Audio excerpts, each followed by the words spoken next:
Bom, eu e a Brody, mesmo sonolenta, estamos aqui para fazer Como Conquistar uma Garota. É isso?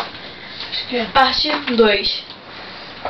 Nossa, me deixa com uma barriga. Bom, um garoto de cabelo grande, pra quem viu a parte 1, tem que ter pegada. Senão, não adianta. Por que cabelo grande? Por causa do Alex. Ah, tá. Então, cadê pegada? Não tem pegada. Porra, cuidado que aquela pegada te deu um tapão na cara. É. É basicamente assim, vem cá. Entendeu?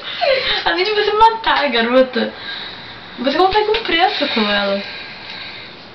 Tem que prensar ela, sabe? É, você tem que... Licença. Vem. Vou correr para as montanhas de Repouso. Entendeu? Aí, rolou, meu irmão. Rolou. Aí sabe o resto, né, pô? A gente não precisa demonstrar. Preço. Vai ali e tal, depois Não a gente já vai levando pro quartinho. Nós já entendemos, Gabi, nós já entendemos.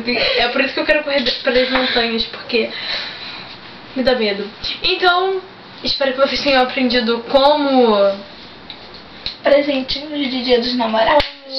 Conquistar uma garota. Como conquistar uma garota, parte 2.